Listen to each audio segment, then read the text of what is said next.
соёл ертөнцид оршихын тулд амьдрах учиртай. Монгол улсын урлагийн гавьяа зүтгэлтэн Балчин жавын долгио.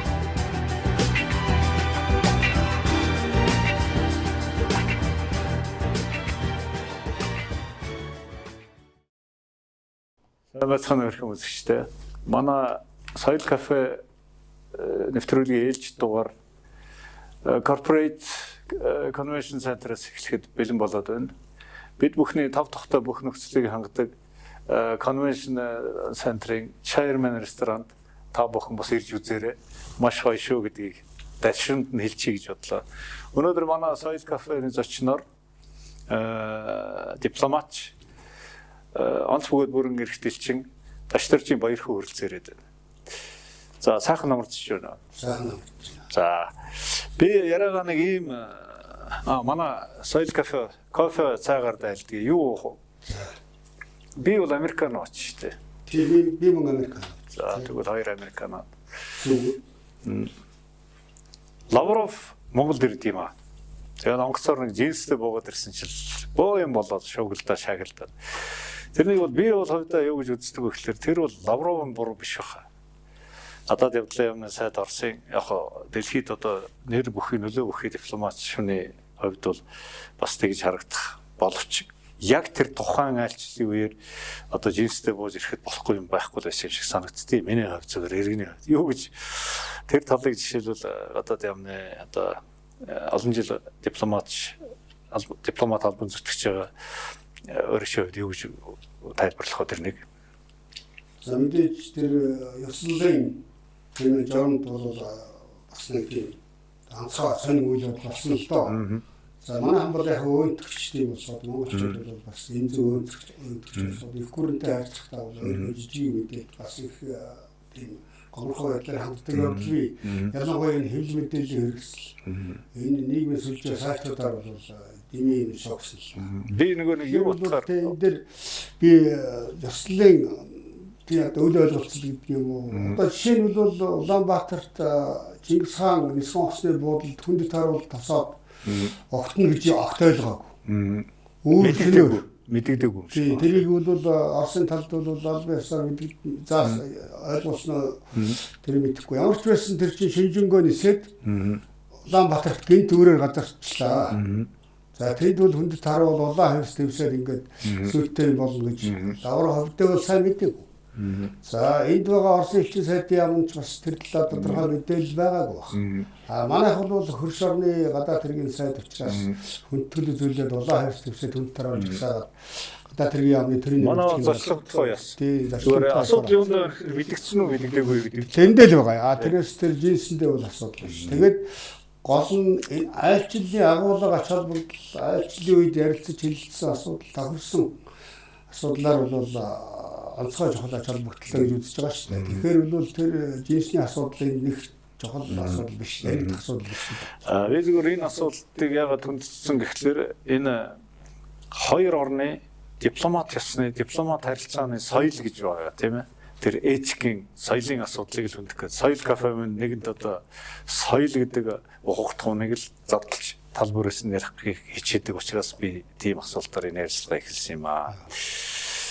Ер нь бол ийм соёлын одоо дипломат явсанд бол айхтар тийм дэг жаяг бол байдаг тийм ээ. Манайхан одоо Монголын дипломат явсанд бол сайхан уламжлалтай шүү дээ. Тэгээд нацаг дарж байгаа миний мэдхээс одоо ингээл хүнийг алах гişхийн зааж өгөөл.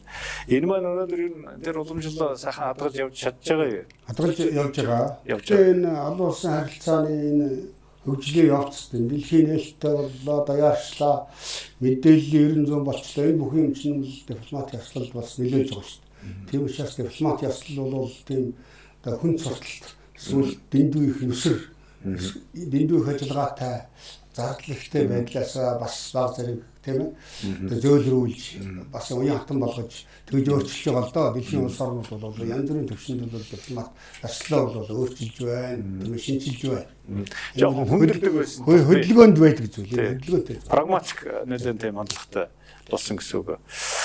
За ер нь бол манай хуучин гадаад явдлын яамны хүмүүс гэж одоо гадаад явдлын яамны дипломатууд дипломатуудын хүүхдүүд гээд тийм бас нэг онцгой одоо нийгэм дотор онцгой байр суурьтай тийм байсан. Одоо ер нь ямар байдгийг бол энэ цаг үе солигдоод дипломат албаны түүхтэй холбоотой асуудал да. Монголын нийгэм өөрөө ямар байсан бэ гэж тийм ээ 50-аад оны хүртэл 60-аад оны хүртэл Монгол улс чинь бол үндсэндээ дэлхийд бол хаалттай тийм ээ. Ийм зожиг тасархай юм бол солио шүү дээ тийм ээ. Үйлчлэний мал аж ахуйн юм бол солио гэж. Тэгээд Монголын дипломатын түүхэнд бол анхны томхон сорилт нь бол 1944 онд Америк нэгдсэн улсын дэд ерөнхийлөгч Монголд тийм тайлчилж тэр үед бол нэг тийм их хайртай төргөн авсан. Гэхдээ бол галаалдаагүй. Их өндөр сэтгэл төрүүлээд буцаагдсан байдгийн баг 44 он. За тэгээд хоёрдугаар дайны дараа дипломат албыг шинжилээд гадаад яамын чинь аль биесны яам болгоод өргөжүүлнэ. Өндөр болсон хүчнэр бол хангаад тэгээд Москвагийн олон улсын харилцааны дэд сургууль 44 онд анхны 6 оюутныг явж илгээд суралцуулаад тэгээд л Москвагийн олон улсын харилцааны дэд сургуулиас тэр Монголын дипломатын чинь үеийн тэр төлөөлөгч нар 82-оор төрөөд за дараа нь 60-аад онд бол Оросын холбооны тэр үеийн зөвлөл холбоот улсын гадаад явны дэргэдэх дипломатын дэд сургууль гэж байсан. Энэ дэд сургуульд явуулаад тэгээд ингээд хоёр сургуулиас бол үеийн дипломатчдыг төрүүлж байсан. Тэр үл яслал протоколд дагж орж ирсэн, бодлогон дагж орж ирсэн, гадаад хэлний соёл нэвтэрсэн, тэгээ үе залгамжуулсан. Энэ байдал бол өөрчлөгдөв одоо ч гэсэн монголчууд бол Оросын албаны улсад өөрийнхөө дипломатчдыг бэлдэж байна. Нэг олон улсын харилцааны дэд сургууль. Тийм дэд сургууль. Энэ ч одоо тийм их нэр хүндтэй сургууль байлаа шүү дээ бидний үед. Одоо бас тэр нэр хүнд нь байдаг л болтой юм байлээ тийм үү? Тийм одоо бол Оростой бол нэр хүндтэй. Би сая өнгөрсөн 6 дугаар сард энэ Москвагийн олон улсын харилцааны дэд сургуулийг дэд курсыг төгслөө. Оо за. Өөрөө ер нь академийн бас төгссөн байдаг байхад. Дипломат. Би 93 онд Оросын албаны улсын гадаад хэргийн яамны дипломат академид 3 жил суралцаж. Тэр үед чинь практикийн набор гэж авдаг байсан. Яг тэгвэл энгиймо төгсөөгүй хүмүүсээ тийм ээ одоо Оросууд маань өөрсдөө энгиймо төгсөөгүй инженер, нийгэм улс төрийн мэдлэгтэй, хөдөө аж ахуйн мэдлэгтэй боловсролтой тийм хүмүүсийг бэлдэжсэн л та. Энэ би нэг юм миний бодол шүү. Дипломат одоо гэр бүл гэж ярил л да. Династик гэж байдаг. Энэ өв залгамжилсан юм одоо үе үеэрээ залгамжилсан. Энийг бол би байх ёстой зүйл гэж үздэг. Энийг юу гэж боддог одоо? Эсвэл аав дипломат байсан хүн дипломат байж болохгүй гэсэн одоо тийм юм нойрхот байна уу манад? Ер нь бол бас манай энэ талаар янз бүрийн завхрал гарсан байдаг юм аа. Нуглаа завхрал гарсан. Бас тэр нуглаа завхралын чинь нэг орчин би өөрөө сууж илээ. За.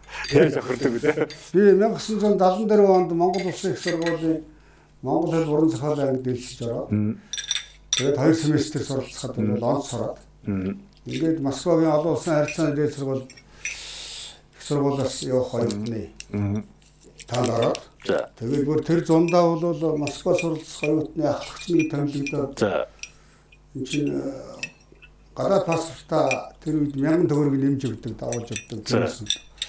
Гадаад паспорт 1000 төгрөгөө авахаас 2 өдрийн өмнө гинт сэхэтний хөвгтөд буцаад болж ирсэн л та. Тэгээ ягаад гэвэл нэг хэсэг нэг малчин айлын хөвгтөд авах хэрэгтэй. 75 онд Монгол Ардын хавсгалт намын төв хорооны улс төрийн тавчаа энэ асуудлыг хэлэлцээд наримчгийн дарганы газрын тогтоол гаргаад зэдэн болгоо гарын усгаа зураад Москвагийн олон улсын харилцааны дэд сургуульд ажилчин малчны хөвгтийг төлөхөө юу болох тухай хөдөөний.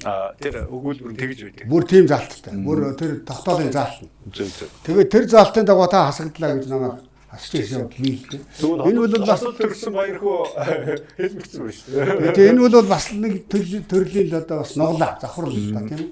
Хэрвээ одоо их сургуулийнхаа нэгдүгээр курст онц төгссөн бол би одоо өөрөөр над сэхэтний хөвгтлөхгүй өөрөөр над саад болох юм байгаагүй. Улаанбаатарын онгоо хөвгт сэхэтний хөвгтөл асуудал гарч ирж байна. Тэгэхээр яг нь ер нь бол энэ тэр хэдийгээр тийм нуглаа завхрал байсан ч гэсэн манай нэгтэй дипломатч бас өөр хүүхдээ гадаад харилцаанд бэлдээд энэ Москвагийн сургуулиар дамжуулаад зарим тэр үеийн ардын ардчилсан гэж хэлсэн дорж Европын социалист орнуудад явуулаад сургаад ингээд бас үлдээд авсан явдал байдгийг. Одоо ч гэсэн үед дамжсан их сайд нар байж л байна. Энийг үлээрээс буруу гэж үзэхгүй. Ажлаа сайн хийж гэнэ үгүй гэдэг л асуудал гарахаас хэний хөвгт вэ гэдгээр өнөөдөр тэрээр ардчилсан нээлттэй нийгэмд бол энэ ялгуур байж болохгүй гэж байна. За хоёул яриага гадаад бодлогын салбарт олон жил ажилласных одоо байнгын төвийг сахих статус гэж.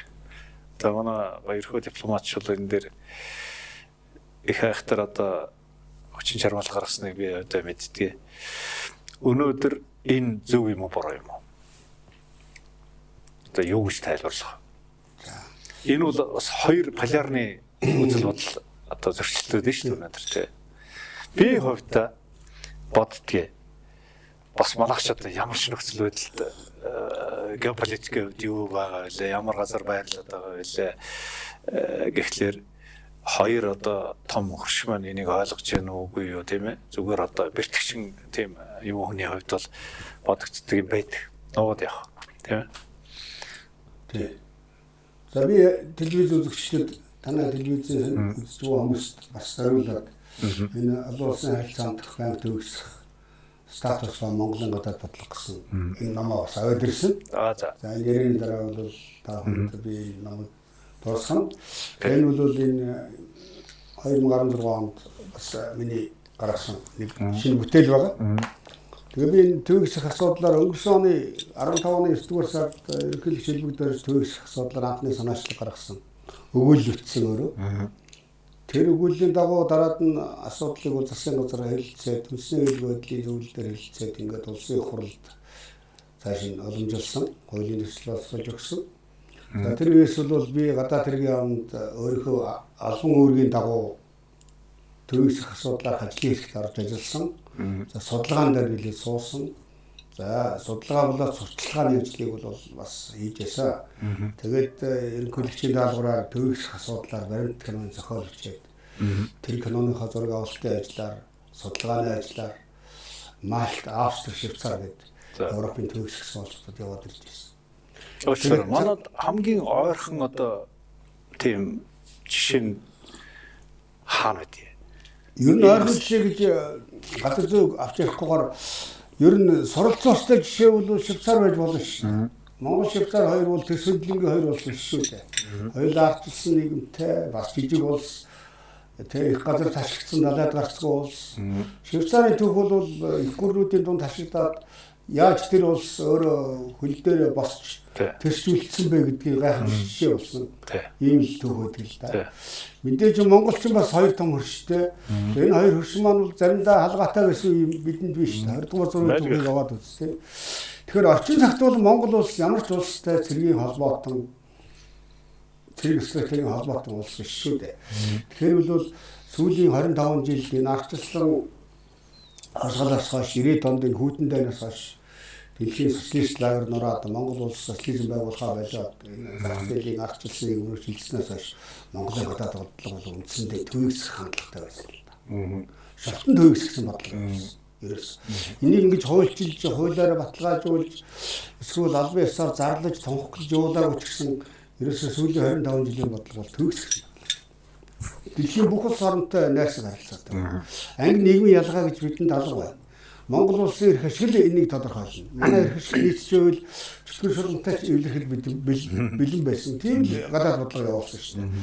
Тэгээд энэ манай гадаад бодлогын үзэл баримтлалыг 2 удаа шинжилээд баталчлаа. Цэргийн номлолоо шинжилээ. Үндсийн хэлбэр байдлын үзэл баримтлал 2 удаа бас баталчлаа. Энэ татгшин бол төгсөх бодлогын элементүүдийг маш тодорхой заагаад өгсөн байгаа. Тэгээд ч ерөөсөө өнөөдөр яг 2016 оны яг энэ цаг үеийг аваад үзэхэд бол дэлхийд бол дайн нэлээд ойрхон болчихсон. Дэлхийн их гүрнүүд ялангуяа Монголтой стратегийн түншлэлийн харилцаатай, найрсаг харилцаатай том гүрнүүд хоорондоо эв зүгөө болохгүй том хүнд байдалтай байна. Орос Америк хоёр. бид нэгэн л Америкаас татгалзаж чадахгүй, Америкийн тэр мянганы солио сангаас зогтоож чадахгүй юм бол бид Америкийн бодлогыг бодолцох ёстой.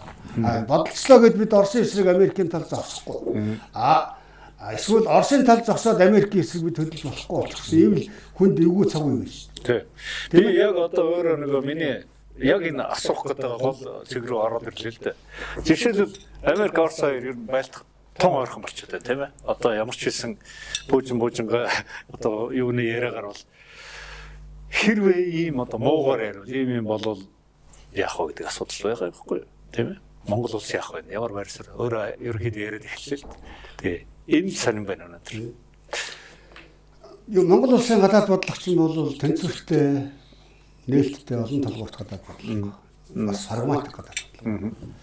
Тэгэхээр бол Монгол улс нээлттэй олон талбарт гадаад бодлогоо ямар ч натлж ирсэн. Энэ том гүрнүүд, энэ хөрш орнууд, энэ найрсаг харилцаатай улсуудыг бол хооронд нь дэс дугаарлаж тийм ээ. Хэрэгтэй хэрэггүй, ашигтай ашиггүй гэж ерөөсөө зарлаж тэгж тийм ойлголт хэзээ төрүүлж байгаагүй. Жишээ нь өнгөрсөн оны хаврын байдал түрүүн Лавров гэж ярьсан. Лавров альчлаад том удаагүй дараа нь Америкийн нэгдсэн улсын төрийн нэр бичгийн дараа Жон Керри Монгол байрлаа. Энд чинь бол дэлхийн бодлогыг тодорхойлдог нэгдсэн байгууллагын аюулгүй зөвлөлийн байнгын гишүүн хоёр хүчрэг улсын. Тэгээ Монголын хувьд хоёулаа амин чухал ач холбогдолтой. Хоёр улсын гадаад хэргийн сайдыг цуглаад айлчлуулчлаа. Энэ зүгээр нэг айлчлал биш чинь бол олон талбарт гадаад бодлогоо илэрхийлж байгаа. Тийм ээ. Тэгэхээр юу гэж үзэж байгаа нөхцөл зэрэг одоо Орос Америк хоёрын хувьд бол одоо Сирд ч юм уу хаа ч юм мөргөлдлөө. Тэгээ Монгол улс энэ дээр төгс сахаас өөр арга байхгүй. Тэгэхээр энийгээ бол зарлах уу ер нь өнгөрсөн онд 15 онд нэгдсэн улсны байгууллагын ерөнхий ассамблеийн 70 дугаар чуулган. Одоо нэгдсэн улсны байгууллагын 70 жилийн ой тохиолсон тэр 70 дугаар чуулган дээр ерөнхийлөгч хэлбэгдэрж өгөхтэй бол төгсөх гадаад бодлого бол ерөнхийд тонхолцсон шүү дээ. Нүбийн гишүүн улсуудад хандсан тийм. Тэгэхээр бол төгсөхөөс өөр аргагүй. Яг тэр үед бас Америк биднийг юунд чахж байсан ба одоо ч чахж байгаа. Энэ Ирак Сирд Америк тэргүүтээ олон улсын эрслийн явуулж байгаа энэ лавын улсын эсрэг олон улсын коалицид Монгол нэгдэж орооч. За. Урд нь манах байсан. Байгаагүй л. Яг тэр Иракийн эрхчлөө гэдэг ажиллагаанд оролцсон. Одоо Афганистанд ISAF гэж энэ Америк НАТОгийн хүчний ажиллагаанд бас оролцсон. Тэрнээс яг энэ ISIL-ийг сахиулах гэдэг байна. Тий, ISIL гэдэг одоо нэрлэдэг байгаа энэ Сир Иракийн Сир Левантын Лавын улс гэдэг энэ бүлгийн эсрэг дайнд бол Монгол улс эрслийн гишүүн болж оролцох ямар ч үзэлгүй. Америк бол бүр буултсан байдлаар өөрсдөө шахаж гойж байгаа даа тийм үү. Зөвхөн төрийн далбаага улсынхаа нэртэй ашиглуулж байгаа. Монголоос мөнгө авахгүй зэрэг гаргахгүй. Төрийн далбаа Монгол улсын нэр байх. Одоо 66 тань болоод. Тэнд бол 65 улсын эрсэл байна гэдэг байгаа. Тэгэд бол манайх бол төгсгсөн байр сууриас энд бол боломжтой. Өөртөө хандж. Тийм байна. Болгоомжтой хандахгүй бол хоёр өрш маань бас хажим болоод эхэлсэн шүү дээ. Энэ хэрвээ Иракт Сирд Америкийн өвсөлт Монгол орчих юм бол одоо тэр Сирд чинь Америкийн нэгдсэн улсын явуулж байгаа үйл ажиллагаатай яг зэрэгцээ Далифод бол Оросын агаарын ба сансрын хүчин дай хийж шүү дээ. Агаарын дай хийж. Тийм шүү дээ. Энэ бол маш хүнд болохгүй хариуцлага. Маш хүнд. Тийм, маш хүнд асуудал. За ерөнхийдөө энэ бол ойлгогдчихж байна. Тэгээд одоо хоёр талын хөршүүд маань ерөнхийдөө ойлгосон энийг зөвшөөрж байгаа юу? Ер нь бол зөвшөөрөхгүй тухай асуудал биш юм аа. Монголчууд хоорондоо юу нэгдэлтэй байж, монголчууд нэгдсэн нэг байр суурьтай байж, нэг дуу хоолойтой байж дэлхийд үүнийг зөвшөөрвөл. Монгол улсын төгсөх бодлогыг бол болиулах гэсэн туршлагыг шаардсан тийм тохиолдол гадаад орнуудаас бол гараагүй, зохиогаагүй. Тэгч үндэс байхгүй. Нэгд Монгол улс бие даасан гадаад бодлогоо явуулж байна, тийм ээ. Аль нэг улсын дагуул улс биш байна. Аль нэг улстай цэргийн холбоотой биш байна. Ийм тохиолдолд бол төгсгсөн бодлогоо цааш нь зарлаад хэрэгжүүлээд явахд бол хийж саад болохгүй. Энэ дотооддоо бид өнөөдөр энэ хууль тогтоомжоор түүнийг бол баталгаажуулах хэрэгтэй. Нэгдсэн консенсус тэр нийтийн тохиролцоонд хүрэх хэрэгтэй. Тийм ээ. Тэгээд нэгдсэн улсны байгууллагын ерөнхий ассамблеэд бол тогтоолын төсөл одоо бид драфтыг бол өнгөрсөн жил барьсан шүү дээ. Тийм ээ. Тэгээд улс орнуудтай бол тандаж ажиллаж байгаа. Тийм. Одоогоор бол яг хаа тогтоолын төсөл хамтран зохиогчийг бид эрэлхийлж, дэмжүүлэхийг зорж байна. Тийм. За хоёул том улс төрийн бодлогоос жоохон газар буй гэж ярьдаг шүү дээ. Өнөөдөр Баярхүү Дашдаржийн баяр хүү нийтлж гэж бас мэднэ монголчууд. За энэ номыг гаргасан байна те хамгийн сүүлд. За энэ төрийн захиргаа гэдэг энэ дэр нэг юм сурвал явдаг. Монголын түүхэнд зөвхөн гадаад бодлогоч биш. Ер нь одоо том хувь нэмэр оруулсан зүтгэлтнүүд одоо далд гэж ярил л да мэдэгдээгүй хуучин те түүх намтар нь бас төдийлөн сайн харагддаггүй байсан. Одоо хамгийн сүүлийн жишээ Батчир гэлээ шүү дээ. Одоо хөөн миний найз байд Польшид ичин сайд байсан. Тэр үл их сонин түүх. Би тэгээд нэг юм асууя гэж боддгийг. Нөгөө жаргал сайхангуу тухай номоо бичиж байгаа юу? Бичээгүй юу? Болсон уу? Тэгээ энэ түүхээр хүмүүлийн цайдаг гэсэн энэ суурлын хүрээнд би Жамбын Бахман гэдэг номыг бичсэн. 2 удаа хэвлэгдсэн. 3 дахь хэвлэлийн сур гарч байна. Тэгэхээр нэмж байжуулсан 3 дахь хэвлэл дээр би сууж байгаа. Түүхээр.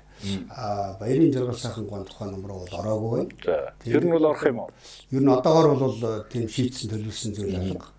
Бас тэгээд өөрөө би биш чадахгүй юу гэдэгтээ бас эргэлзэж байна. Үнэхээр бол энэ хэцүү даалгавар л да.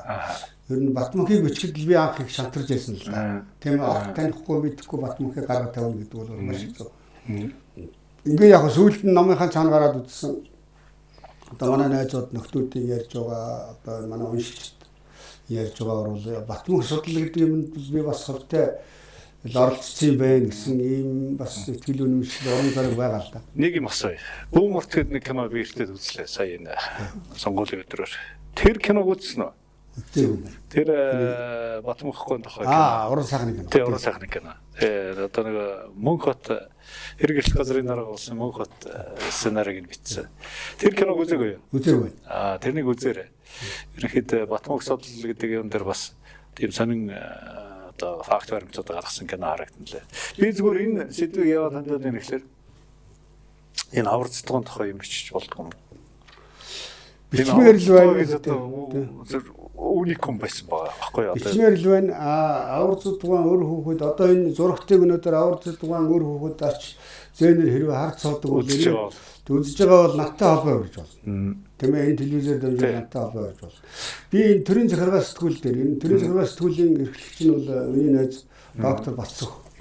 Энэ удирдлага академийн захирал. Энэ хүн байгаа л да нэртэй ирдэг. Тэгэхээр төрийн захиргаа сэтгүүл дээр бол би энэ авар цэцгээс сурталчлаа гэж би боддог. Ягаад гэвэл энэ хүнийг нэг нийтэд ил болгоё гаргая. Тэгээ яг ер нь өнгөрсөн 2 жилийн хугацаанд бол би төрийн захиргаа сэтгүүл дээр яг энэ бол яг миний өөрийн ярилцлагатай дугаар би аваад ирсэн. Энэ дээр бол би олон хүний гаргалаа шүү дээ. Тэгээ тэдний өөр хүн одоо битээр Монцомод ажиллаж байхад замтаг гэж цаахан дарга байлаа. Залуугаараа ороогоос ажилласан. Замтагын тухай байна. Хос хоёргоо тухай. Чимдэрж байгаа гэж байна. Тэгээд тав дамдгийн цэгмэд гэдэг ингээд тэгээд Батчир. Нөгөө манай намын их боо гэж чав болсонгоо нэрлэжсэн. Ерөнхий сайдын 1-р боловч байсан Сүрэнжуугаа бас гаргав. Гэхдээ ингээд цоорол гарав. Тэгээ Батчир хамгийн сүүлэн. Тийм Ойдын Батчир гэж хамсалтайгаар хамаалцсан Варшавт. Ер нь энэ сонин тийм өнөгт түүх байд юм байлаа. Варшавд байсан элчин сайд нар тэгээ золгүй тэгж хоёр хүн тий. Нэг нь Төмөн гэд миний одоо манай байрны миний багын найз байсан өрхөө. Тэр чи бас нэг тийм аваарт орч тийм ээ. Би тэр авар цэцгөө гэснээс тэр бол сайхан санаа гэж боддгий. Яагаад гэвэл баг багт л нэг бүх юмас авахулсан нэг алсын тээвэр явдаг жолооч болсон. Тэгээ нэг Францын анчин чөлөө, жуулчин чөлөө таарлаа. Хачиг бай Францаар яриад жолооч хөдөө тий. Шавар цуцсан байсан чинь ус цус Францаар яриад. Жуулчны автобус шавар цуцсан байх. Франц хэлтэй жолооч татж гаргасан гэж байгаа. Холын тээврийн жолооч. Тэр үед бол одоо бас их гайхсан байдалтай. За тэгээд яг хаа цаад их том утгаараа бол одоо Молдовтой зөрж ирсэн тийм ээ. Молдовтой зөрөөд Молдов нь Хрущевдо ховлоод ингээд нэг асна нэг юм болсон сан түүх байдаг. Тэгээ энийг би одоо ийм сонирхолтой өөрөө яг ийм одоо тийм цадиг түүх бичдэг гэдэг утгаар санаа болгоч тийм ээ. Ийм сонин хүн байсан юм аварцтай. Би урмаа ихчгээл эхнэр нь одоо манай ээж энтертэй бас тийм найз үерхдэг гэсэн. Тэгээ сая одоо манай баярхөө гоё бичдэг та бүхэн тандаа тэр гэр орных нь байв үзэж байгаа бол бас сонирхож болох юм а гэдгийг хэлчихмээр байна дээ. За манай дипломатч баярхөө ерөнхийдөө олон орноор явсан дэлхий. Би нэг өөртөө чинь хөхөтөд алддгийг. Одоо Си Жинпиний гадаад бодлогын тухай лекц уншаа явж гин гэд надад их хачирхалтай санагдтыг тэр. Тэрний нэг тайлбарж ярьж өгөөч. Одоо өөрсдөө тэр лекц хийж болдгоо юм байна ш. Тий, ер нь үе бол да мэдээж бол хятад бол өөрөө судалгааны асар том потенциалтай айл да тийм ээ. Хятадын олон улсын харилцааны судалгааны том хөрөөлөнгүүд бол байгаа л да. Гэтэ ихэнх нь Бээжинд, Шанхайд байна. Төвлөрсөн газар нь. Хөхөт бол өөр Монголын өртөө засах орны нийслэл. Тийм ээ. Одоо зах хязгаарын хотчууд. Тэгэхдээ өөр Монголд өнөөдөр нийгмийн шинжилгээ ухааны салбар маш эрчтэй хөгжиж байна. Би тентхийн олон хөрөөлөнтэй холбоотой байна. Нийгмийн шинжилгээ ухааны академи байгуулсан байна. За төрийн бодлого судлах хөрөөлөн байж байна. Тийм ээ. Олон улсын соёлын солилцооны том төв байж байна. Тэгээд тэнд бол яг Си Жинпиний гадаад бодлого гэж ярьсан юм биш. 2014 онд Си Жинпин дээр Монгол улстай альчилсан. Дараад нь Душанбед Монгол Орос Хятадын тэрийн тэргүүнэрийн дэд хэмжээний уулзалт, анхдугаар уулзалт Душанбед Шанхай хамтын ажиллагааны байгууллагын дэд түвшний уулзалт үед болсон.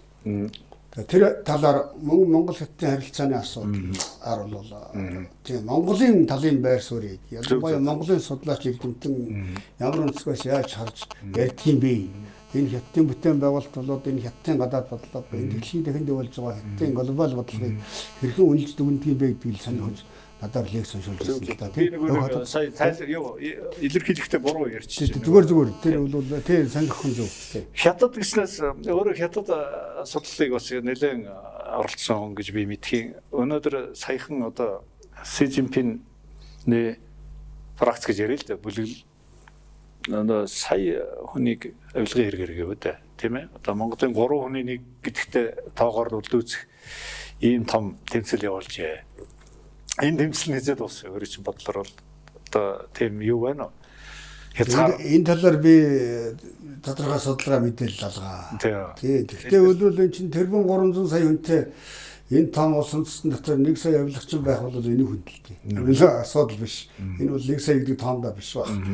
Ямар ч байсан энэ одоо удирдлагын бүх төвшөндөл энэ сахилгатыг энэ чанд зохиолох ялангуяа авилга гавлан тушаалын гэмтэргийн төлөө эсрэг бол энэ тооштой зогсож байгааг нь бол бид харж байна тийм ээ.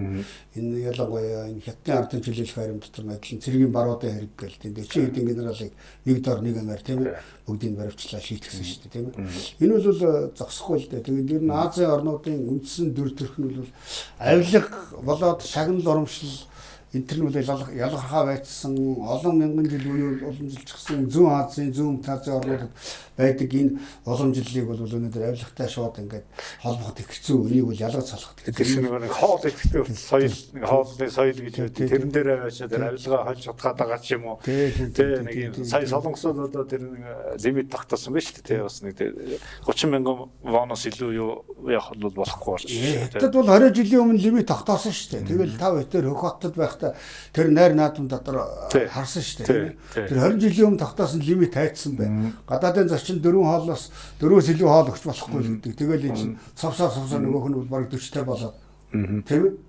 Тэр бол тэр нь хэрэгжихгүй юм. Би зүгээр нэг ийм бодсон сая. Ягаад энийг асуугаад байна гэхээр одоо 10 жил засгалдаг Хятадын уламжлалаар 3 жил нь өнгөрчөөд байгаа маа. Тэгээ ингээд нэг ийм авилгачтай тэмцсээр байгаа нэг Хятадын өөрөө үйл явцсан жоохон тийм тооромцлоод байна уу гэсэн юм боддгийг. Зүгээр энэ нь бас манай эдийн засагт бас ингээд одоо манай зах зээл биш үү те Хятад шаа айгуу том зах зээл байгаа. Тэгээ энэ юуг би ойлгосноор бол 17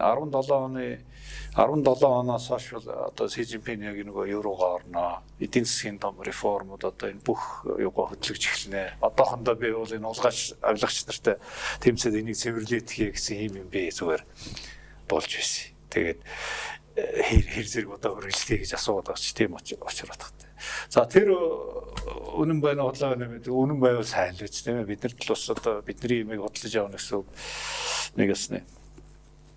Ер нь бол энэ төвийг сахих бодлого Өнөөдөр жишээлбэл одоо нэгэнт бий болцсон дугуйг өнөөдөр заавал зохиохгүй л одоо тэр араа марааг нь өөрчлөл бариад байх ямар ч шаардлага байхгүй юм шиг энэ прагматик дөрвөн хөрөчийн хэлдгэр ийм цаг үед ерөөхдөө тиймэрхүү газар нь одоо манай дипломатчд тийм судалгааны юу ажил хэрхэж сайн хийдэг байгаа ч тийм тоон тавлагдчих одоо яг тэр газар орнд тэр яг тэр одоо тэр шинэ өнөөдөр зөвхөн шийдэл маргааш нь хийждэг асуудал биш шүү дээ.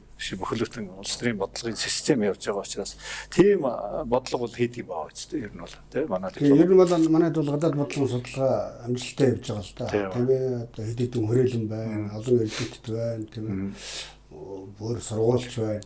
Тийм ер нь бол манайд бол олон улсын харилцааны судалгаа бол номороо хийгдэж байгаа тийм ээ. Санаас нөгөө нэг олон улсын харилцааны сургууль маань дажгүй яваал байгаа яа. Монгол улсын их сургуулийн дэргэд олон улсын харилцаа нийтийн удирдлагын сургууль гэсэн нэртэй цаашаа явж байгаа л да. Тэнд чи одоо нөгөө нэг миний мэдхээс нүгэр сүрэнгөө ос хоёргоо дээр хичээл заавал тэгээ хуучны одоо тийм практик юу ажиллагаа гэж ярил л да. Өнөөдөр монголчууд бидний энэ нэг жоохон ихт энэ одоо ахтар мундаг дипломатч өгчүүд энтрийг ингээд пенсэнд гаргаад идэг бол төдийлөн буруу ч юм шиг санагдаад идэв юм. Тарих технологиг ашигладаг байх хэрэгтэй. Тэр чинь зүгээр нэг тэр болгон гудамжинд дэвтчихэдэг тийм мэрэгжил боловсрал биш шүү дээ, тийм ээ. Тэгэхээр ядахта тэр сургуулиуд нь багшлуулдаг ч юм уу саннаас нөгөө дипломат академи гэж яригадаад байдагс одоо бэлгэж байгаа тэр. Энэ бол ер нь гадаад хэргийн яамны дэргэд бол дипломат академи яг байгуулагдаад бас ажилласан л да. 2 жил болсон ажилласан. Тийм ээ. Тэр нь бол яг ер нь дипломат албаны хуулийн дотроо бол гадаад хэргийн яам дэргэдээ сургууль судалгааны төвтэй дипломат академитай байна гэсэн заалт байж ээж тэр маань хуульчлагдаж засгийн газрын тогтоол шийдвэр гарч явах хэрэгтэй. Тэр тогтоол гараагүйгээр ямар ч байсан гадаад хэргийн яам дэргэдээ академи байгуулад үзсэн, ажиллуулж үзсэн, үр дүнтэй ажилласан. Түрүүний миний ярьдаг тэр Ахмад дипломатчдын одоо тэр жишээ нь 15 онд бол 3 том дипломат албаны оргил 3 хүний 100 насны боллоо шүү. Тийм ээ дандгийн эзэмгээд жаргал сайхан гэх. Нөгөө нүүбэд илсүүлэхэд гартаа оролцож байсан. Тэр юг айг бол тэмдэглэхэд оролцсон тийм ээ. Ер нь бол дажгүй ажилласан л да. Одоо бол яг дипломат албаны тухай хууль бол их хурл дээр байна. Сая чуулганд хэлцүүлэгчээс буцаагаад татаад авчлаа. Ингэж янзлах барих харах юм байгаа бах. Энэ дотор дахиад нөгөө заалтаа оруулах юм бол гадаад хэргийн яам дэргэдээ дипломат академитай байж болох юм байна. Тэр үед бол жинхэнэ сургууль судалгааны бол тийм сайн баазтай болоо түүнийгээ цааш нь ингээд аваад явах болцоотой. Тэн дээр ч ажиллахад билээхэн манай одоо Ахмад дипломатч нар дунд үеийнхэн залуучууд байгаа. Тэгэхээр бол энэ дээр бол энэ хуулийг төргөн батлах шаардлагатай хуулийн тэр заалтыг оруулах хэрэгтэй гэж би боддог. Зөв. Би зүгээр энэ юуг ямар байдалтай холбож яриад байх вэ? Нөгөө соёлын асуудал та. Одоо ингээд аливаа нэг улс оронд нэг томилогдоод очлоо гэж бодъё. Би ч бас олон орноор явж илсэн ишин сайдын яамны арга хэмжээнүүдэд оролцдог. Зарим тохиолдолд ингээд нэг юм тухайн сууж байгаа улс орноо мэдэхгүй нэг хаанаас ирсэн гэмээр юм нөхдөд байдгийг бол одоо нуугаад явах. Зөндөө таарлцсан. Түүх одоо соёл, урлаг, за тэгэл хөгжим нөгөө нэг дипломат ясан чинь энэ тентхий хүлээ авалт гэдэг чинь ажиллаа хийж байгаа байдал шүү дээ нэг ясны тийм ээ. Одоо ингээл хүлээ авалтанд очиад нэг дуу хоор ярихад эртэл тэгээд юуг нь мэдэхгүй ингээл тэгэл нэг юм хэл усны мэдлэг бас их дотмоо. Тэгээд ингээд нэг юм одоо комплекс гэж ирдэг шүү дээ. Ингээд ичээд зовоод тэгээд энэ бол одоо маш их ажилладаг. Би тэгээ бодгийн соёлын юм одоо протоколоос гадна тухайн орнд тамилж байгаа кадр ажилтан тэр хүнийг одоо бэлтгэдэг юм систем байдаг л баг л та. Гэхдээ ер нь бол бас их тийм сайн одоо сонголт судалгаатай явуулдаг байвал зүгээр юм шиг санагддаг. Би зүгээр өөрийнхөө одоо дуу хоорой ертөнцөөс авахвал энэ тэнд явахлаар одоо нэг адаглал хейжүүд гэдэг дууг л мэдэхгүй байж ах жишээтэй тэгэл нэг хүнтэй юм ярина ихлээр нөгөөх нь ингээд манайхан ингэж бодож байгаа. За энэ нөгөө л нэг мэдсгэл нэг ачи маяараа үгүй тийм биш юм. Энэ шинэ хүн төрөлхтний соёл учраас тэрнийг мэддэг л байх хэрэгтэй гэж боддог байхгүй. Тиймэрхүү талын юмыг бас манай энэ гадаад харилцааны боловсруучийн бэлтгэдэг энэ системийн сургууль соёл энэ бүх нь бас баталцдаг баймаар юм шиг санагддгийг надад зүгээр энэ би тийм эргэн хүний хувьд л энийг ярьж байгаа юм шиг тий. Юу энэ гадаад хэргийн яамны дэргэд сургууль судалгааны төв дипломат актын байгуулах асуудал бол нэлээд олон удаа яригдсан байна. За 1998 онд энэ асуудлыг засгийн газрын хоролд оруулаад ингээд тэр маань бол бас бүтээгүй унаад гадаад хэргийн яамны дэргэд гадаад бодлого судалгааны төв гэж жижигрээд 3 хүний хооронд тоотой баталтай гарч ирсэн. За 2005 онд дахиж энэ асуудлыг босгоод дипломат актив нэртэйгээр нэлээд томхон сургууль байгуулчих гэдэг асуудал яригдчихсэн. Тэгэхэд би тэр ажлын хэсгийн нарийн бичгийн дарга байсан л да. Тэгээд сайдын зөвлөлд асуудал оруулаад тэгэхэд яг манай гадаад хэргийн сайд чи одоогийн сайд мөнх хоригл байсан. За энэ хүн залуу хүний хувьд бол бас боловсралтай хүний хувьд их уухайлан дэмжсэн. Харин засгийн газрын хоролд оруулахын өмнө бол дэмжлэг аваагүй учраас хоролд орч чадаагүй. Тэр үндслийг би өөрөө боловсруулж бичиж явахдаа бол яг өөрийн чинь саяхан ярьсан асуудлыг ийм сургалтын нэг хөтөлбөр болгоод оруулъя.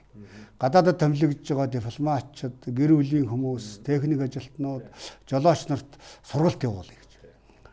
Сургалт явуулж ийм сургалтаар дамжуулж явуулж гэсэн ийм асуудлыг тэр сургалтын хөтөлбөртөө үндслэлдээ оруулаад бичсэн байсан. Бас нэг сургалт байгаа юм. Улаанбаатар хэдийгээр жижиг хот өнөөдөр Улаанбаатарт хязгаартай тооны дипломат төлөөлөгчдийн газар байдаг ч гэсэн Улаанбаатарт дөнгөж ирээд Монголын соёл, ахуй, хэл, ёс заншил, түүх ийм мэдлэг бол дутдаг. Тэгэхээр Улаанбаатарт ирсэн гадаадын дипломатчид болоод гадаадын олон улсын байгууллагын ажилтнууд, за олон улсын төрийн бас байгууллагын ажилтнууд байж болно. За шашныхан ч байж болно. Энэ хүмүүст Монголын тухай хичээл заая. Энийг бол ийм хоёр сургалтыг давхар хий гэсэн энэ асуудлыг тавиад одоо тэр үед бол эдэд эрчтэй бүтээлчээр ажиллаж байсан л да. Би нарийн бичгийн дарга байсан. За энэ манай асуудал боловсруулах ажлын хэсгийн дарга нь тэр үед гадаад хэргийн дэд сайд одоо ерөнхийлөгчийн зөвлөх байгаа Баттар Баттар байсан. Ингээ Баттар сайд бүтээр энэ асуудлыг нэлээд уухайлан урагшин төлгсөн юм байна.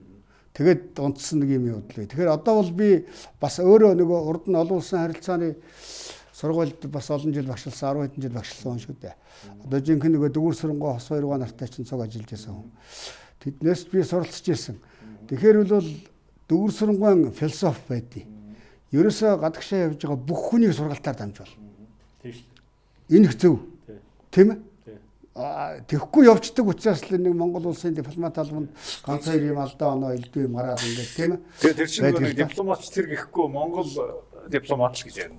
Монгол хүний Монгол улсын. Тэгээд энийг яг одоо манай энэ соёл кафе бас нэг тодорхой хэмжээний мессеж өгөх үүрэгтэй болоо гэж бодоод зүгээр тийм санал маягийн одоо бүтээр ярилцж байгаа шүү гэж байна. За манай дипломатч баярхуу маань Монцомед байсан. Тэр Монцомегийн мэдээллийн өнөөдөр дан гэж байна шүү дээ тийм ээ. Одоо жишээлбэл Оросын одоо энэ Америкийн харилцаанд жишээлбэл мэдээллийн дан бол Оросууд бол маш мундаг дан хийж байна. Гэхдээ ерөнхийдөө дотроо ялаад ах шиг байна одоо тийм ээ. Орос ертөнцид гадагшаа одоо тэр шиг манайхын мэдээллийн дан гэж би ажилтан дэрж байгаа шүү. Мэдээллийн том урсгал сувг дотор хэр зэрэг тийм идэвхтэй үйл ажиллагаа явуулж чаддаг вэ гэдгийг бас сонирхмоор санагдлаа л дээ. Хэлээд тийм ээ. Энэ чинь аягүй чухал болоод шүү дээ мэдээлэл гэдэг чинь тийм. Энэ олон улсын мэдээлэл гэж. Энэ аль ч улс оронд их чухал асуудал юм аа. Тэгээ манайхан олон улсын мэдээлэл эсвэл гадаад бодлогын сурталчилгаа хоёрыг бас хооронд нь ялгах хэрэгтэй. Олон улсын мэдээлэл гэдэг маань юу вэ гэхдээ зэрэг мэдээж Монголын ард түмэн бол өнөөдөр аль нийгмийн сүлжээний сайтуудаар энэ кабелийн зурагтаар тийм ээ FM-ээр бол чөлөөтэйгээр олон улсын мэдээлэл авч байна. Олон улсын мэдээллийг тэдэнд бас нэг тийм цэгцэлж тийм ээ жоохон боловсруулж өгөх тайлбарлаж өгч тийм энэ бол дутагдaltaй юм шиг санагдаад байгаа юм. Тухайн үед бол Монцомед улс төрийн таймчд гэж намын төв орооны мундаг байдаг байлаа. Намын төв орооны нарийн бичгийн дарганы газраас томилогдсон. Сайдын цалинтай. Ийм онц дархан хэрэгтэй юм улсуудыг томилж явуулдаг байлаа шүү дээ, ажиллаулдаг. За тэдэнд бол хамгийн түрүүний нэг ногоо мэдээ. Рулон гэж таасын нууц зэрэгэлдээ мэдээ. Тэр мэдээлэл. Тэгээд таасын BP гэж тийм ээ. Бүлэгцэн почтовый информац гэж. Тэрийг авч үздэг. Тийм байлаа л да. Одоо бол энэ байхгүй болсон. Мэдээллийн Монцамаа агентлаг одоо үүргээ гүйцэтгэж байна. Тэгвэл нөгөө энэ олон кабелийн телевизүүд, энэ олон радио, FM-ч өөрөөсөө нөгөө гадаад хэлтэй залуучуудаар мэдээг орчуулдаг учраас Монцамагийн мэдээг тэр болгон авч хэрэглэхгүй байна. Энийг дутагдлаа. Нөгөө талаар энэ гадаад суртал нэвтрүүлэгт бол телевиз, радио, ялангуяа Монголын үндэсний олон нийтийн радио, телевиз чухал үүрэгтэй байр санагддаг. Монгол улсын гадаадд нэр хүндийн өсгөхөд энэ гадаад нэвтрүүлгийн алба гэдэг одоо байж л ажиллаж байгаа тийм ээ. Тэгээ би маш их ажил хийж байгааг мэдэхгүй өнгөрчөж байна л да. Тэгэхдээ ер нь бол энэ боловсруулж мэдээллийг хүргэх явдал тэгээ хүн болгон олон улсын харилцааны мэдлэг мэргэжилтэй байх албагүй тийм ээ. Гэхдээ дэлхийн мэдээг сонирхчлаа бол түүнийг ямар нэгэн байдлаар өөртөө дүншилгээ хийгээд тэгээ зөв тусгаж авах шаардлагатай. Мэдээллийг хэвээр нь авч болохгүй. Түүнийг бас монголчилж авах хэрэгтэй л дээ. Энэ талын асуудал төгөлтэй байдгийг болов гэж боддгийг. Би ийм хариулт авах гэдэг нь өөртөө чи нэг хөндөд байгаа. Яг л энэ сүүлийн үед энэ олон улсын байдлын тайлбар энэ маш хэрэгтэй байгаа монголчуудад. Өнөөдөр хин хаана яаж байлдаад байгаа, ямар дайн болоод байгаа, үлс сурлын үед юу болоод байгаа нь те энэ аль талтай байгаа энэ шиг бас их зөв тайлбарлаж явах хэрэгтэй мэт санагддаг.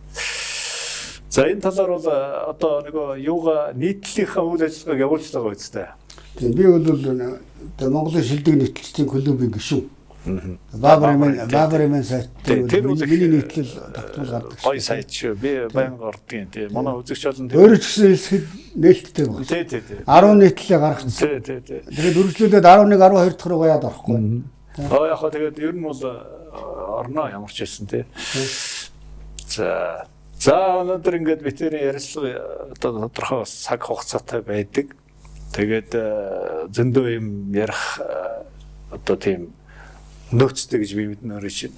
Тэгээ манай энэ соёл кафе бол нэг юм онцлогтой юу гэхээр байнгын үйлчлүүлэгч гэдэг бас статус байна. Тэгэхээр одоо өнөөдөр ингээд өөрөө бид манай нэвтрүүлэлд орсон учраас дараагийн нэвтрүүлэгт дахиж манай одоо кафед банк үйлчлүүлээрэ гэдэг утгаар дахиад хоёлаа уулзах болно шүү гэдгийг бас хүсэлт тавьж байна. Тэгээд сонирхолтой олон улсын байдал, дипломатиас, за тэгэл сэтгүүл зүй, одоо хөгжим урлаг гэж өөртөө чи ярил зөндөл ярих юмуд бий л дээ тий. За тэг өнөөдрийн хувьд бол хоёлаа яриагаа ингээд өндөрлөе гэж бодлоо. Би энэ ном сонирхтын хувьд урд чинь энэ манай Сэрожив сан гэдэг энэ Чингис хаан дээд сургуулийн захирал Лавгсөрн, доктор Лавгсөрн, Балжиным профессор нөгөө түүхч манай ангитай ингээд энэ доктор Сэрожив одоо миний хатам аавын ийм сан байдгийг эндээс монголчуудын дэлхийд дахинд монголчуудын түүх соёлын өв гэсэн ийм суврал ном эхнийх нь Батны гараад ирсэн байгаа. Тэгээ би урд шин дээжсэн одоо бэлгэлээ гэж бодлоо. За баярлалаа. За би хариуд нь бас манай телевизийн уншигчдад зориулаад за энэ бол яг энэ дэрэгдэн жижиг юм гэхдээ агуулга нь бас чухал байх гэж бодоод шинэ бүтээлээ өөрийнхөө төр ярилцлагатай түүний захираас. За баярлалаа. Бас өргөнбарья. За баярлалаа. Тэгээ манай нэвтрүүлэгт дахиж оролцохын ерөөл төвшүүлээд энэ удаагийн ярилцлага ингээд өндөрлөе гэж бодлоо. Баярлалаа.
соёл ертөнцид оршихын тулд амьдрах учиртай. Монгол улсын урлагийн гавьяа зөвтгөлтөн Балчин жавын долгио.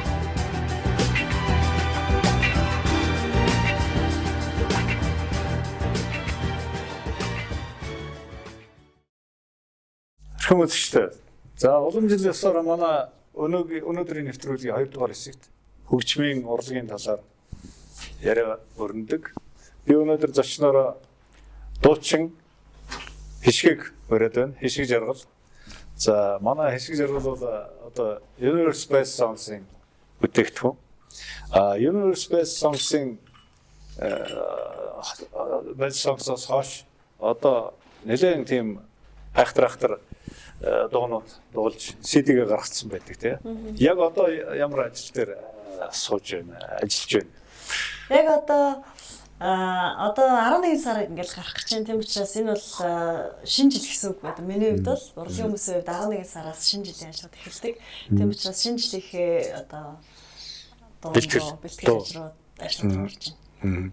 Нөгөө CD маань дажгүй хүн сонирхож байгаа үстэй.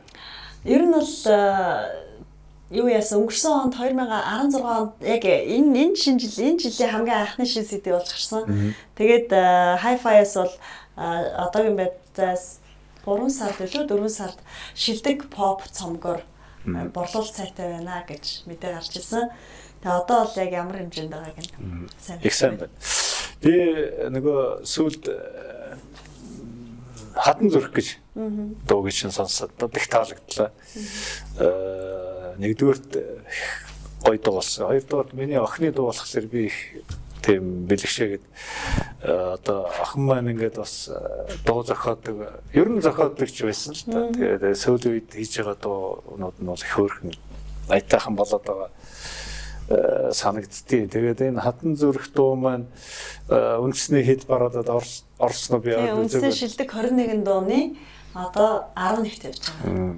Та хоёрын нэг хөлөрсөн цонхч нь одоо надлангийн шилдэг дуу болдог үстэй. Шилдэг 9 дууны 21 дууны 9-д орсон байсан. Сайн байна. Монгол тоогоор л их том тийм бэлэг нэмэрхтэй даа. За манай кофе цаагаар байна. Нэг капучино ууч тийм үү? Би цаа яах вэ? Одоо. За хишгээ нэг Universe Space Songs-ынтойгоо уулздаг уу? Тийм, манай оныхон ч одоо чи манай үзэгч олон сануулда хэдэн оных вэ? Би чи 2011 он. 11 он. Манай онд Мятад ажиллаж исэн одоо Жагарман төрүүлж исэн. Мишель 2 дугаар анд орж исэн. Атгаа 2 3 дугаар анд болохоор манай одоо хатлын нэрийг марцсан манай. Жагарман Америк явцсан уу? Тийм, Жагар Америкт байгаа. Америкт л байгаа. Тийм, Мишель дээр бас хамтарч сая 6 сард гэрлийн жилгээд дуугаа. Мишель соёл кафегаар орсон шүү дээ тэрнээс. Тийм, яг тэр үед битэр хамт явжсэн клипэд цацуулаад гэсэн чинь аль хөгжмөөс олдох чагаа дэлгэх сонсож гэсэн. За соёл гэдэг нэвтрүүлэлт орхон дээ найз гэж тэгжсэн. Тийм, би тэгээд дараа нь чамайг оруулна гэсэн өнөөдөр ингээд биелэгж юм л да. Тэр төлөвлөгөө маань. Ер нь бол хишгээ бас их тийм нийгмийн идэвхтэй. Одоо НТВ-гээр тэр нэг бүсгүүчүүдийн ток шоунд бас сууж байгаа харагдлаа. Тэ сэтгүүлч болж байгаа юм, хөтлөгч болж байгаа. Хөтлөгч болж байгаа. Тэгээд чам зогч юм лээ. Тэ телевизэн. Тэгтээ дэлгийнхаа нэвтрүүлэг хөтлөх хэцүү юм байна. Тийм шүү дээ.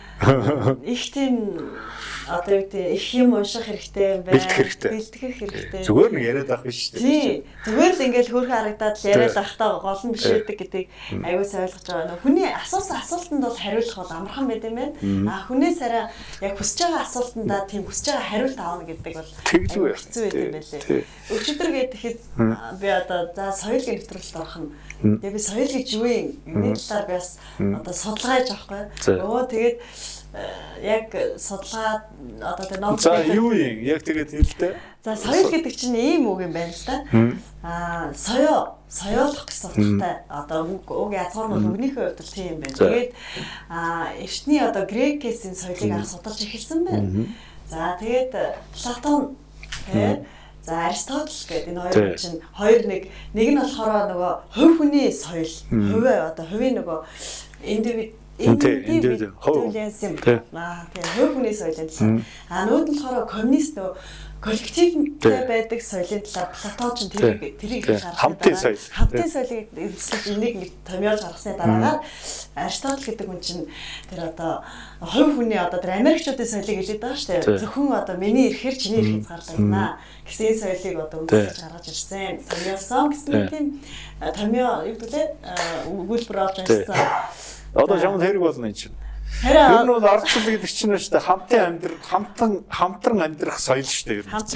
Одоо хишиг жаргалын хажууд ямар тэр хүний эрх ашгийг хүндчихгүй шиг яаж боловсон гоё амьдрах вэ? Энэ чинь нэг том үзүүлэлт л байхгүй. Тэрэн дотор соёл манайхан соёл гэхэлэр зөвхөн урлагийг ярьж. Тэгээ нэгэн тэргүүнд урлагийг төрүүлж шаарддаг тий. Манайх чинь ахуйн соёл гэдэг одоо ингээл битэрийн сууж байгаа харилцааны соёл одоо та бүхний дөрвөн бүсгүй нэвтрүүлэг хөтлөж байгаа соёл, ярьж байгаа соёл, ховц сунар гэдэг бүх юм чинь байна шүү дээ тий. Бас соёлч ингэсэн байна. Материалист одоо соёл энэ бол одоо эд зүйлс дэлхийн соёлууд. За дээрэс нь болохоор хүний оюуны соёл гэж хоёр зүйлд одоо ерөнхийд нь ангилсан байна л да. Тэнгүүт би түрүү нааш иржсэн чинь би яг нэг 3-7 минут хоцорсон. Шалтгаан нь юу вэ гэсэн чинь нэг одоо V8 одоо амар нэг лаглантай машин урсгал сөрөд явж байна. Тэгээд нүүдийг ч араас нь цагдаа гүйж байна. Тэгээд би бодож байгаа. Энэ бол материалын хувьд бол маш одоо тийм маш одоо материалаас нь харах юм бол аюу үнэтэй машин унтсан. Энэ хүн бол одоо юу гэдэг бас нэг тэр бол нэг зүйлхийн зүйлээр бол соёлтой л хүний одоо чиглэх зүйл тий. Дотор сууж байгаа оюуны соёл нь бол үнэхээр хоосорсон үеж байгаа юм байна. Хэсэг хараад 7 минут тосорсон. Тэгэхээр иймэрхүү үзэгдэл ер нь сүүлийн үед одоо бидний үеийн залуусын дунд ялангуяа сүүлийн одоо нөгөө нэг ардчлалаас хойш бидний нөгөө нэг өсөж хүмүүжсэн энэ үед айгүй их одоо ийм оюуны соёл нь их багассан. Материалист тэр эдийн одоо соёл нь бол их илэрсэн мөртлөө нөө зөндөө жип машинууд яваад байдаг мөртлөө Монгол яагаад дандаа төвчл үсэд идэм бэ гэж би бас одоо чамаас уучлалгүймээр сая жоохон хүлээлгэлээ. Энэ бас соёл шүү дээ. Цаг барих соёл тийм ээ. Цаг барих асуудал. Одоо танах телевизийн нэвтрүүлэг хийдэг бол энийг ойлгож эхэлж байгаа ч тийм. Хүн хажигдаад ирэх, хүлээлгэх, өөрөө хүлээх энэ чинь ямар хэцүү юм байдаг тийм. Тэгэхээр энийг одоо битэрийн ярилцлагаар бас залуучуудад бид нэр тодорхой хэмжээний одоо соёлыг түгэх ийм үүрэгтэл нэвтрүүлэг шүү дээ миний нэвтрүүлэг. Одоо тэгээ энэ дотор манай соёл гэдэг ойлголтын дотор тайцны соёл гэж бас байна те. Бие яаж авч явах вэ? Нийгэмд яаж бие авч явах вэ? Тийм ээ. Шгэ би чамд ингээл ярьдаг шүү дээ те. Даруухан байгаарай. Битгий таагаарай. Энэ чинь соёл юм байгаа. Хэшгэ. Энэ чинь соёл юм ба. Чи ингээд юм олон мэдээд байх тусам чи юуг ойлгоно. Одоо би нэг арай илүү одоо юм үзсэн харснараа гэдэг утгаараа энийг дандаа ярьж яадаг. Тэгэхээр манай нэвтрүүлгийн гол зорилго энэ юм байна маа. Тэгээд өөрийнхөө нөгөө НТВ-гийн нэвтрүүлэгдээ бас энийг хэрэгжүүлж байгаараа гэж хүсмээр байна. Тэ. Орон бүтээлээр саний юу вэ? Тэгээд хатан зүрх дуу маань гараад одоо юм байдлаар нэг 21-3-7 хоног орчим болж байна. Тэгээд яг үнэндээ бид нар бол одоо залуу бүтээлч нар бол үнэхээр өөрсдөө байгаа одоо хүч боломжийг ашиглаад бүх хүчээр одоо урлагт сайхан бүтээлэхийн тулд өөрийнхөө хэмжээнд бүх хүчээр зүтгэж байгаа. Гэвч яг одоо ингээд клипээ цацчаад бүх телевизээр өчөөд ингээд харж хахад явуулж байгаа үнийг нэвтрүүлж хүмүүс түгээж байгаа нэг ховор байгаа. Эндээс л жоохон бидний нэг урд тийм том хан босоод байна л та. Ямар хан гэхээр чи мөнгө төлөхгүй чинь уран бүтээлээ гаргахгүй гэсэн юм. Уул нь бол уран бүтээлчний хооронд нэг гэрээ мэрээ явдаг шүү дээ. Шинэ зэрэг уг нь эсрэгээр байх хэвээр. Чиний бүтээлийг хөөцөлдөж хаанаас нь явж явах хэвээр байхгүй. Тэгжээж байгаа телевизэнд бас яа.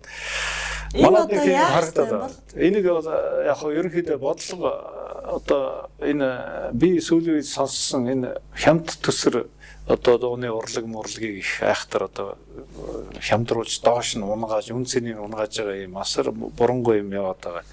Энийг бол одоо бодлогоор бас ярьж хөөцөлддөг бол байх ёстой л да бид нарт. Энэ телевизийн компаниудын удирдлагууд бол энийг бол ер нь ярих хэвээр. Энийг ярьж иж бид нар энийг янзлахгүй бол өнөөдөр ингээд нэг юм их тийм гинэн гэж хянт төсөр дууны урлаг ерөөхдөө ноёрхсон юм сони юм харагдаад байна шүү дээ тийм ээ. Тэгэхээр энийг бол өөрөө чинь хөндөж том проблем мөн үү тий. Хоёрдугаар мэдээж чанартай бүтээл гарч явах ёстой. Тэрнийг бол хийж л байгаа шүү дээ. Бид нэр хийх хичээж байгаа ямар ч байсан тий. Тэгэхээр энэ дэр бол наад чинь том проблем байгаа юу байгаа тий. Яа харахгүй үнэ. За тэгээд бас нэг гоё юм нөгөө талаар ян болгоч хоёр талтай байдаг гэдэг шиг бидэрт одоо надад байгаа зүйл гэвэл миний дуучин хишгээгдсэн пэйж хуудас 7,000 8,000 одоо дагагчтай. Facebook нэг одоо бас нэг 10,000 гарч юм уу та. Тэгээ үүгээрээ л одоо хүмүүс хүрж байна. Аз болж одоо Facebook гэж бид нарт байх юм да. Хятадтайсан бол байхгүй. Тэгээс бид гараад нөгөө WeChat гэдэг нь байгаа үстэй. WeChat доонуудыг аврагшаа явуулдаг уу? Олгоогоор хийгээд байдаг тий. Тийм байгаа юу? Би тэрэнд нэгддэггүй маа. Ер нь тэгэл бас эн чинь бидний одоо урлаг, бидний соёл, бидний оюуны өвч тийм учраас энийг тэгэл зөвшөөрлгүй урагшаа авчаал одоо Улаанбаатарын өдөр шидэг дууг хичнээн сая хүмүүстэй хятадаар дуулж хахад өнөөдөр манай пүүж хахад мөнгө авч ирэхгүй л байгаа шүү. Тийм болохоор эдлээ би жоохон одоохондоо жоохон болгоомжтой хандсан. Наадах чинь жоохон том асуудал бас бидний тухай сайд кафегаар бас ярьдаг. За киноны урлагт кино тоглож байна уу? Би сүүлд нөгөө 4 сард энэ өнгөрсөн хавар нэг өдрийн дайсан гэдэг Dose Entertainment кино үзсэн. За. Тэгээд сая 6 сард гарч ирсэн. Их хөөрхөн гоё кино болсон байлээ. Сайн байна. Кино урлагт бас зүтгэж явах хэрэгтэй шүү. Үргэлжлүүлээ. Урлагт амар дуртай болохоор телевизийн урлагч нэг урлаг тий. Энэ кино тайзны урлаг, дуулах урлаг гэх дуртаалхаа тэгээд зарим хүмүүс шүмжлээд байна даа. За. Чи одоо яасан олон бро савчдгийг нэгийг ч бараг өлтөө хийж чадахгүй байж гэх. Тэр бол ерөөс тийм юу биш сонсогч байна. Наад чинь чадчихлаа байвал чанартай юм хийжлээвэл үзүүлж хуваалцчлах хэрэгтэй. Тэгээ урлагийнхан бидний гол үүрэг тэр шүү. За би тэр бас цаг хязгаартай шиг. Тэгээд би өнөөдөр манай нэвтрүүлэгт орж одоо сонин сайхан хуваалцсан их баярлж байна. Манай кафе бол одоо байнгын үйлчлүүлэгчтэй болдог. Хоёулаа дараа дахиад уулзсан. Дахиад нэг бүтээл гаргуул. Би одоо энэ соёл кафегээр дэмжиж та нарыг бас тийм ээ чадхад гараа тий. Тэгээ одоо манай Wall телевиз энэ хатан зүрх гэдэг дууг явуулж өгнө үү гэж би хүсэж байна тий. Тэгээ энэ миний охины зохиосон дуу учраас би бол одоо бас энэ юугаа ашиглаад албан тушаалаа ашиглаад гэдэг юм уу энэ савгаас бас хүсмээр байна. Тэгээ наад саяны ярьсан проблем зовлонгууд хүний амьдрал зовлон жаргал дээр л байд юм чинь наадах чинь бас бодвочтой юм бас харагдчих байна. Тэгээ хэдүүлээ бас нэгдэж явах хэрэгтэй. Тэ би босод рок попынхандаа бас одоо энэ битэрийн ярилцлагаар бас ийм проблем байгаа юм байна шүү гэдгийг бас анхааруулъя гэж бодогдлоо. За тэгээ уран бүтээлийн өндөр амжилт хүсье. Дараа уулзъя. Тэ. За дараа уулзъя. За